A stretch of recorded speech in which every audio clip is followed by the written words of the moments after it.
I tried Mumbai's most famous vada pav and really I didn't like this.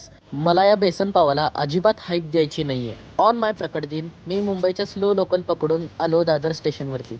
Day started with peak heavy rain. पहिले तर चहा पिऊन घेतलो, ते पण बर्थडेच्या ₹3 डिस्काउंट कुपनवर. आता आपल्याला डिस्काउंट देण्यात राहील. डिस्काउंट 3 असो किंवा ₹300 असो, दिलदारकी महत्वाची. After getting my discount I came here. 25ला एक वडापाव आहे आणि आपला जय महाराष्ट्रवाला 25ला 3 वडापाव देत आहे. म्हणजे किती फरक आहे. इथं पोहोचल्यानंतर मला असं वाटलं की मी एकदम राईट ठिकाणी आलो आणि हा वडापाव एकदम भारी असेल. पण मुंबई आहे बॉस. माझ्या एक्सपेक्टेशनचा 3 मिनिटात चकनाचूर झाला. वडापाव मध्ये हिरवी चटणी, लाल चटणी, एसूर, पाव, बेसन सगळं होतं. पण भाई त्यामध्ये वड्याची एकच चिपळी होती. आपली एवढी भजी असते रामलखनची, तेवढी इथं वडा होता भाई फक्त. After taking first bite of vada pav I was really disappointed.